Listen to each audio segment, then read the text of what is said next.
डाबरा समाचार से मनोज मिश्रा। इस समय हम गगहा ब्लॉक में उपस्थित हैं, जहां पे जल मिशन का जो सरकार की नीतियां हैं कि हर एक घर में जल का विकास होना चाहिए, जल पहुंचना चाहिए, जल क्या है लोगों को समझना चाहिए। क्योंकि हम देखते हैं क्षेत्र में कहीं भी टंकी बनती है तो ज़रूर न कोई अवरुद्ध पैदा करता है। उस विषय में यहाँ पे अधिकारी भी हैं, मैं उनसे भी पूछूंगा कि इस प्रकरण में आप कुछ बताइए कि जल मिशन आखिर में है क्या। क्योंकि मैं जनता के बीच में रहता हूं तो काफ़ी लोग समझ नहीं पाते हैं। अपने वीडियो के माध्यम से मैं दर्शाऊंगा, डाबरा समाचार के माध्यम से, कि जल जीवन मिशन जो है हर घर में जल का कार्य होना चाहिए, पहुंचना चाहिए। क्या चीज़ है सर, आप लोग अंदर चलिए, मैं आ रहा हूं अंदर ही। मैं उसके बाद सर से पूछूंगा कि भाई इसमें क्या है, क्या राय है, जनता को आप बताना चाहिए कि इस विषय में कि जल क्या चीज़ होता है। काफ़ी लोग तो समझते हैं लेकिन पूरी तरह से समझ नहीं पाते हैं, क्योंकि जो अधिकारी होते हैं उनको प्रशिक्षण मिलता है कि आप जाइए हर जगह बताइए कि जल जीवन कैसा है कैसा नहीं है। क्योंकि हर गांव में मैं देखता हूं जल मिशन की योजना जब आती है तो कहीं ना कहीं ज़मीन को लेकर के विवाद होता है और अवरुद्ध पैदा होता है। मैं कहूँगा एक कैमरामैन से कृपया इस चीज़ को दर्शाया जाए बोर्ड को, क्योंकि यह डाबरा समाचार के माध्यम से मेरा कर्तव्य बनता है हर जगह दिखाना। मैं जो दिखा रहा हूँ यह गगहा ब्लॉक का है। सर इधर आ जाइए, मुझे पूछने में अच्छा रहेगा। सर यह बताइए, पहले तो अपना नाम बताइए, फिर इसके विषय में आप बताइए कि जल जीवन जो है सरकार की जो नीतियां हैं, माननीय योगी आदित्यनाथ और आपके मोदी जी, इन लोगों का मिशन क्या है, कैसा नहीं है, समाज तक पहुंचाना क्या दायित्व है। सर पहले अपना नाम बताइए। करुणेश नाम है मेरा। पहले तो आपको धन्यवाद कि आप इस विषय की गंभीरता को समझ के आप कम से कम आप आए हैं इस विषय में बात करने और लोगों तक हमारी बात पहुंचाने के लिए, इसलिए आपके चैनल को बहुत बहुत धन्यवाद। जी सर धन्यवाद। तो ये सरकार की योजना है कि आज सबसे ज़्यादा जो बीमारियां हैं गांव में, बहुत ज़्यादा जो बीमारियां हैं और सबसे ज़्यादा उसमें पैसा सरकार का हो या व्यक्ति का हो जा रहा है। और जब कोई बीमार होता है तो पूरा परिवार उसमें पीड़ित हो जाता है। तो लोगों का समय भी बचे, धन भी बचे, इसके लिए ज़रूरी है, क्योंकि आज 80% बीमारियां दूषित जल के कारण हो रही हैं। और WHO का भी कहना है कि आज लगभग 4 लाख लोगों की मौतें जो पानी की टंकी बनी है उसके पानी पीने से हो रहा है, मतलब उससे जिंदगियां बच जा रही हैं, बच रही हैं 4 लाख। और आगे भी सर्वे है कि टंकी बनने से लगभग बहुत ज़्यादा लोगों का पैसा बच रहा है और समय बच रहा है। और दूसरा, 2 समस्याएं मूल हैं।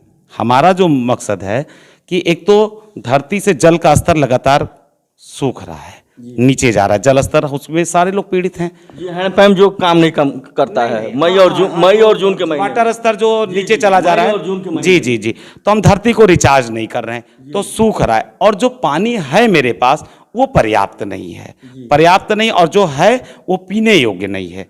जैसे दिल्ली में पूरा भरा पानी है लेकिन पीने के लिए पानी नहीं है। तो उसी प्रकार हमारा उद्देश्य ये है कि हर गांव में जो टंकी बन रही है उस टंकी का पानी पीने के लिए, जो सरकारी आंकड़ा है कि एक व्यक्ति को 55 लीटर पानी चाहिए, उस हिसाब जो पानी आ रहा है उसको पीने और अपने उपयोग के लिए ज़्यादा लाएं।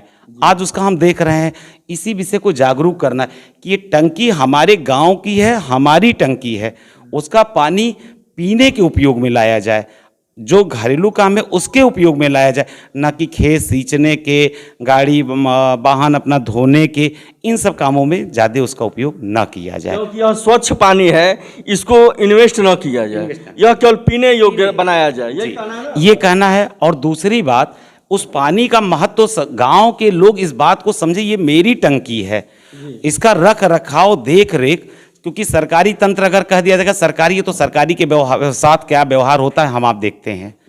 ये गांव के लोगों के द्वारा है, गांव के लोगों द्वारा ही चलाया जाएगा। रख रखाव, मेंटेनेंस, हर चीज गांव के लोगों के द्वारा ही होना है। इसलिए हम लोग उसी विषय को बताना है कि ये गांव के लोगों की है, गांव की संपत्ति है और गांव के लोग ही उसमें नियुक्त होंगे कार्य करने के लिए, और सारे लोगों की गांव में सहभागिता हो। जैसे अगर सबकी सहभागिता नहीं है तो आज के समय में हम जानते हैं, किसी से कोई अगर पानी खेत में बहवा रहा है, हम जाएंगे मना करने तो बोल देगा कि सरकारी है, हम डालेंगे, क्या कर लेंगे। तो जब सबका सहभागी रहेगा, सबका कुछ अंश उसमें पैसा देंगे लोग, तो ये कहेंगे ना मेरी टंकी है। अब वो टंकी का पानी, वो जो पानी है उसका रख रखाव भी सही से हो, देख रेख सही से हो, और पानी कहीं बाहर बहे ना। इसलिए जो है हम लोग इस दो ही विषयों को लेके, पानी संरक्षित हो और जो दूषित पानी है उसका क्या सही उपाय हो सकता है, बच सकता है, इन्हीं दो विषयों के लेके हम लोग को ये पूरा प्रशिक्षण 2 दिन का करना है। जी धन्यवाद सर।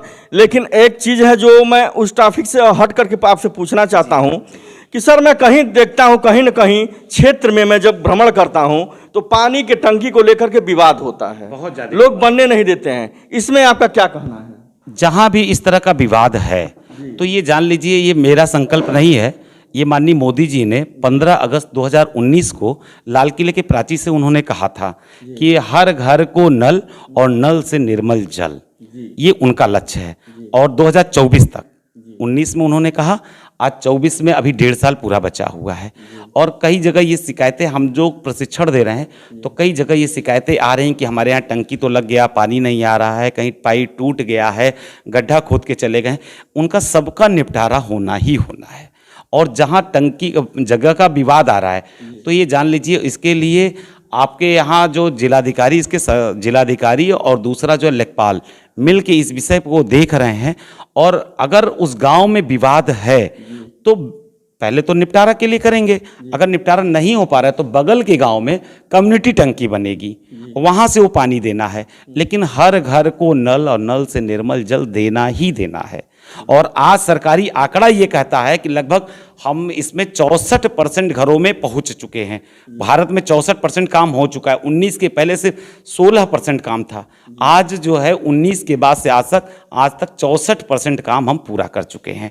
और सरकारी आंकड़ा ये कहता है प्रति सेकंड एक परिवार में नल मिल रहा है। अभी तो मोदी जी ने, योगी जी ने भी कहा कि जिस घर को इस समय नल मिल रहा है तो 10 दिन का उनका पखवाड़ा भी चल रहा है कि हर घर को एक पौधा भी दे रहे हैं। यानी नल भी मिल रहा है, पौधा भी मिल रहा है, पौधा भी मिल रहा है। ये आप लोगों की ही तरफ से योजना है? पौधा तो वो दूसरे लोग, जो नल वाला व्यवस्था है, नल वाला भी व्यवस्था के लिए दूसरे लोग, हम लोग जागरूकता के लिए हैं, जागरूकता के लिए हैं। गांव में जो है लोग अपनी टंकी माने और उसका देख रेख की योजना जो है, समिति जो है, पानी समिति जो गांव में बनी हुई है, 6 समितियों में एक समिति पानी समिति अपनी शक्ति को समझे और उसके निमित्त वो अपना कार्य सही रूप से करे।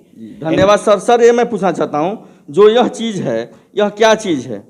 ये देखिए, ये तो पैड है। ये जो है, इसमें जो प्रशिक्षार्थी आते हैं सबको हम पैड देते हैं ताकि इसमें नोटबुक अपना लिख सकें। जो यहाँ कई बातें आती हैं तो उसको ये नोट पे लिख सकें। और एक पुस्तक भी हम देते हैं, जिस पुस्तक को उसमें बाकी सब कुछ बातें अगर छूट जाती हैं तो बहुत सारी बातें उसमें हैं तो उसको भी पढ़ के अपने अनुसार जागरूक हों। और उसके बाद एक बैग भी हमारी तरफ से सबको मिलता है। सर यह बताइए कि जो इतने लोग बैठे हुए हैं, यह इन लोगों को आपने क्या दर्शाया और ये कौन लोग हैं? ये जितने लोग आने वाले हैं इसमें प्रतिभागी जो है सिर्फ प्रतिनिधियों का है। इसमें सबसे पहले अपनी जो पंचायत है यानी ग्राम प्रधान और प्रधान के सदस्य 2 हो गए, बीडीसी, रोजगार सेवक, सचिव, और उसके बाद क्षेत्र पंचायत, क्षेत्र पंचायत हो गए बीडीसी, और जिला पंचायत, इतने लोग, और लेखपाल, इतने लोगों को हम लोगों ने बुलाया है। कि मतलब इन लोगों को आप बताएंगे, यही जाकर के समाज को दर्शाएंगे कि हमें क्या करना चाहिए, जल हमारे लिए कितना जरूरी है, क्योंकि यही प्रतिनिधि है। अगर सबसे छोटा, भारत सबसे बड़ा लोकतंत्र देश, सबसे बड़ा जो है सांसद, और उसके बाद सबसे छोटा अगर इकाई है तो वो सदस्य का है। और सदस्य जो भी चुना गया है वो कुछ 30 परिवारों का है, तो उसका तो उत्तरदायित्व तो बनता है ना कि अगर मैं चुनाव लड़के आया हूं तो मेरा भी तो समाज के प्रति कुछ कर्तव्य है। अपने कर्तव्य को मैं ठीक ढंग से कैसे निभाऊं, उसीलिए ऐसे लोगों को बुलाया गया जो अपने जाके कम से कम 30 परिवार को भी अगर बताते हैं, जागरूक करते हैं, तो इसी प्रकार ना देश स्वस्थ होगा, सुंदर होगा और सबका धन बच पाएगा, सब लोग स्वस्थ होंगे। इसलिए ऐसे लोग को बुलाया गया है। धन्यवाद। जो भी ट्रेनर साहब हैं, इनकी बात रख करके समाज में मैं यह दर्शाना चाहता हूं, इन्होंने अभी यह बताया है कि जल कितना जरूरी है अपने बचने के लिए, शरीर को बचाने के लिए, पीने के लिए। क्योंकि यह देखा जाता है मई और जून के समय में कि हैंडपंप जो है, हैंडपंप वो पानी नहीं देता है, लोग परेशान रहते हैं, दर दर की ठोकरें खाते हैं। इस तरह से कि हमें जल की कितनी आवश्यकता होती है, कितनी ज़रूरत होती है। बने रहिए डाबरा समाचार मनोज मिश्रा के साथ।